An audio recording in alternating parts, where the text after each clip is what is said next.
La imagen de la vida cristiana como un caminar capta como pocas la experiencia de seguir a Cristo.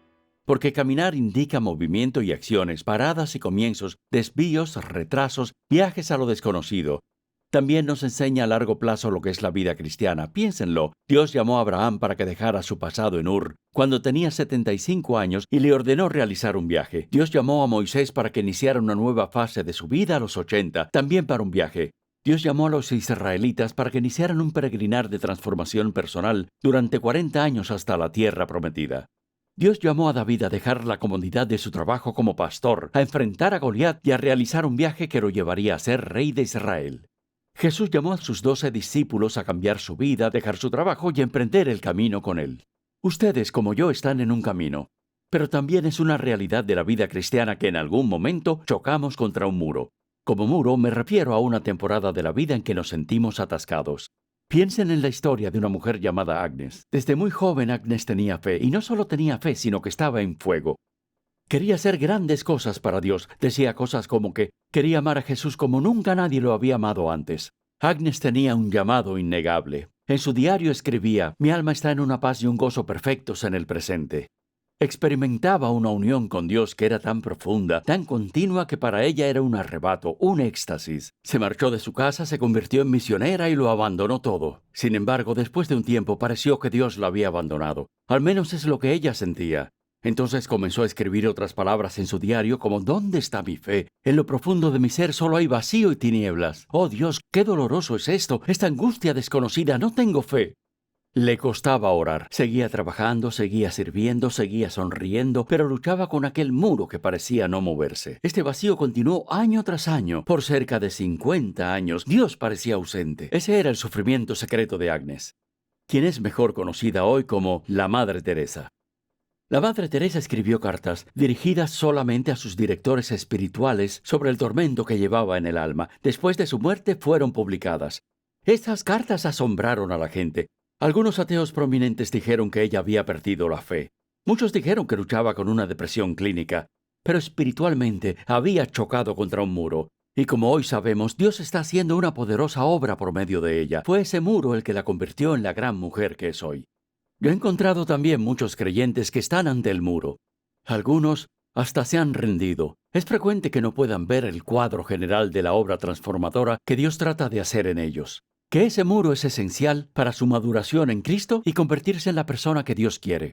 La desorientación y el dolor de sus circunstancias del presente los ciegan. A lo largo de toda la historia de la Iglesia, grandes hombres y mujeres han escrito acerca de las etapas de este peregrinar para ayudarnos a comprender el cuadro completo de lo que Dios está haciendo en nuestra vida. En el viaje crítico, las etapas en la vida de fe, los autores desarrollaron un modelo en el cual incluían el lugar esencial del muro en nuestra jornada. Lo que encontrarán a continuación es mi adaptación de su obra. Quiero que observen que cada etapa sigue a la anterior de una manera natural. En el mundo físico, los bebés crecen hasta convertirse en niños y después en adolescentes que devendrán adultos. Espiritualmente, de modo similar, cada etapa se desarrolla a partir de la anterior. Pero hay una importante diferencia, y es que nos podemos estancar con mucha facilidad en alguna etapa y no seguir adelante en nuestro caminar con Cristo. Nos podemos negar a confiar en Dios para entrar en estos lugares desconocidos. Así que veamos las etapas. La primera se llama cambio de vida, conciencia de Dios. Esta etapa, ya se presente en la niñez o en la edad adulta, es el principio de nuestro andar con Cristo, ya que adquirimos conciencia de su realidad. Nos damos cuenta de que necesitamos misericordia y comenzamos nuestra relación con Él. La segunda es el discipulado. Esta etapa se caracteriza por el aprendizaje acerca de Dios y de lo que significa seguir a Cristo. Nos convertimos en parte de una comunidad cristiana. Comenzamos a echar raíces en las disciplinas de la fe. La tercera etapa es la vida activa. Es la de hacer cosas. Nos involucramos, trabajamos activamente para Dios, lo servimos a Él y a su pueblo, tomamos responsabilidades, aportamos nuestros talentos y dones al servicio de Cristo. La cuarta etapa es el muro y el viaje interior. Observen que el muro y el viaje interior se hallan estrechamente relacionados. El muro nos impulsa a dar un viaje interior. A veces las personas se sienten impulsadas a iniciar ese viaje que finalmente los conduce al muro. Otras veces es el muro quien las lleva al viaje interior. Ya se ha dicho que el 85% de los evangélicos no van más allá del muro. Nuestra imagen de Dios no nos permite pasar una experiencia tan difícil. Pero si lo hacemos, terminamos en la etapa 5 que se llama el viaje exterior. Después de haber pasado por la crisis de fe y el intenso esfuerzo que se necesita en el viaje interior para ir más allá del muro, comenzamos de nuevo a movernos hacia el exterior, a trabajar para Dios. Quizás hagamos algunas de las mismas cosas externas activas que hacíamos antes, como actuar en liderazgo o iniciar actos de misericordia hacia otros. La diferencia ahora es que estamos dando a partir de un nuevo centro bien enraizado que hay en nosotros con Dios. Después, la etapa 6 es transformado al amor. Esa es la verdadera meta de Dios, como dice Juan Wesley, que seamos hechos perfectos al amor, que el amor de Cristo se convierta en nuestro, tanto hacia Dios como hacia los demás. Comprendemos que el amor es realmente el principio y el fin, y en esta etapa el amor de Dios nos ha librado del miedo, somos libres. Finalmente, toda nuestra vida espiritual está a punto de someterse en obediencia a la voluntad de Dios. A muchos el muro se nos aparece por medio de una crisis que vuelve al revés nuestro mundo. Tal vez se trate de un divorcio, la pérdida de un trabajo, la muerte de un amigo íntimo o un familiar, un diagnóstico de cáncer, una mala experiencia en la iglesia. El muro puede aparecer por una traición, un sueño roto, un hijo extraviado, un accidente de auto, la incapacidad para tener hijos, un profundo deseo de casarnos que no se vuelve realidad o una aridez o pérdida de gozo en nuestra relación con Dios. Nos preguntamos a nosotros mismos, a Dios, a la iglesia, y descubrimos por primera vez que nuestra fe no parece funcionar. Hay más preguntas que respuestas. En los cimientos de nuestra vida sentimos que es nuestra fe la que está en juego. No sabemos dónde está Dios, no sabemos lo que hace, ni a dónde va, cómo nos va a llevar allí o cuándo acabará esta situación.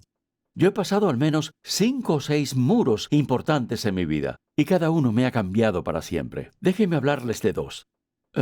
El primero fue en 1994, cuando tuvimos una división en una de las congregaciones en español que habíamos fundado. Me sentí traicionado, encolerizado, mi fe se tambaleó. Todo lo que tenía dentro quería abandonar el cristianismo. Ese fue el comienzo de esta visión ampliada de Dios en las Escrituras que hoy llamamos espiritualidad emocionalmente sana. El segundo fue en 1996, cuando mi matrimonio tropezó con un muro. Nuestro matrimonio estaba en problemas. Éramos grandes amigos, pero en medio de esa profunda temporada de sufrimiento. Gracias a la ayuda que al fin conseguimos y que buscamos, hoy tenemos un matrimonio más allá de todos nuestros sueños. Decidimos vivir del gozo y del desbordamiento de nuestro matrimonio. Hoy, preparar y entrenar a las personas para que tengan un matrimonio que apunte al cielo es nuestro mayor gozo, porque no lo tuvimos en nuestros primeros años. Así que hasta cierto punto es correcto decir que los muros se nos aparecen de diversas formas a lo largo de nuestra vida. No se trata simplemente de un suceso único por el que pasamos y que dejamos detrás. Al parecer es algo a lo que regresamos como parte de nuestra relación continua con Dios. Vemos esto, por ejemplo, en Abraham. Esperó junto al muro durante 25 años a que el primer hijo que le dio su esposa Sara naciera. Se tropezó con otro muro cuando tuvo que dejar ir a Ismael, su hijo mayor. Entre 10 y 13 años más tarde, Dios lo llevó a otro muro, el sacrificio de Isaac, el hijo que tanto amaba, sobre un altar.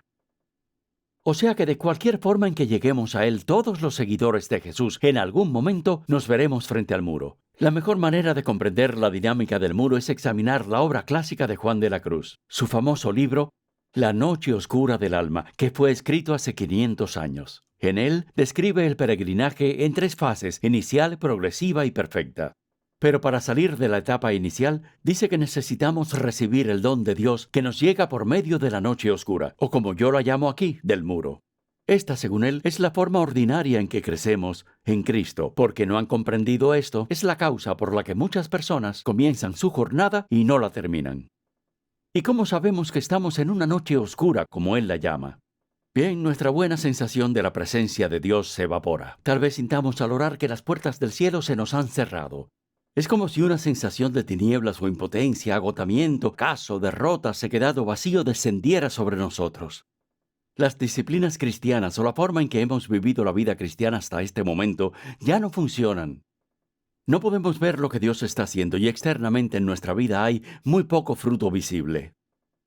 En realidad esa es la forma que tiene Dios, según Él describe, de reorientar y purgar nuestros afectos, nuestras pasiones, como Él las llama. Esto lo hace para que nos podamos deleitar en su amor y entrar en una comunión más rica con Él. Dios nos quiere comunicar su dulzura y su amor verdaderos. Él anhela que conozcamos su paz y su reposo genuinos. Pero sin embargo, para eso, hay que quemar las falsas capas y los apegos poco saludables que tenemos dentro. Solo entonces podremos ser capaces de probar y ver que el Señor es bueno. Solo entonces nos someteremos a su voluntad y a su amor, no a los nuestros. En el muro aprendemos que la fe verdadera consiste en confiar en Dios, aunque no sintamos su presencia. Puede que detesten los muros, que los detestemos, pero son un don que Dios nos da. Terminaré esto con dos pensamientos. En primer lugar, que existe una diferencia entre los muros y las pruebas. Las pruebas que enfrentamos cada día no son el muro o la noche oscura del alma. Las pruebas son atascos en el tránsito, jefes incómodos, retrasos en la salida de los aviones, roturas en el auto, los perros ladrando en medio de la noche. Santiago los tiene en cuenta cuando dice en Santiago 1:2, hermanos míos, considérense muy dichosos cuando tengan que enfrentarse con diversas pruebas. Esos son pruebas. Muros son David huyendo 13 años por el desierto de un rey lleno de celos para salvar la vida. Muros son 11 discípulos confundidos, desorientados y preguntándose ante la crucifixión si no habrán desperdiciado toda su vida. Muros son Job perdiendo sus 10 hijos, su salud y sus posesiones en un mismo día. Pero en segundo lugar puede ser difícil discernir con precisión cuándo comenzamos el viaje a través del muro y cuándo nos podríamos hallar ya al otro lado del muro, ya que Dios es quien nos mueve a través del muro. Esto viene acompañado del misterio. En los caminos de Dios hay mucho que nosotros no comprendemos. Sus caminos no son los nuestros. Sin embargo, en el muro hay grandes tesoros. Nuestra imagen y comprensión de Dios quedan transformadas. Con frecuencia tenemos a Dios en una caja. El muro hace que esta caja se abra. Comenzamos a ver a Dios tal como es, soberano, poderoso, amoroso y bueno. Lo que nos toca a nosotros en el muro es permanecer con Dios, perseverar, esperar fielmente en Él, apegarnos a Él, aunque todo lo que hay en nosotros quiera echarlo todo a rodar. ¿Por qué? Porque Él es bueno y su amor es para siempre. Cuando no sabemos comprender la obra que Dios está haciendo con nosotros en el muro, la consecuencia es muchas veces un sufrimiento y una confusión que duran largo tiempo. Yo conozco muchas personas que han pasado por grandes sufrimientos y han chocado con muros gigantescos, y esos muros no los transformaron. Lo que han hecho es rebotar. Más tarde han vuelto a otro muro similar pero distinto. Recibir el don de Dios que nos llega con el muro hace que nuestra vida sea transformada para siempre, de un modo que nunca habríamos soñado, así que disfrútelo.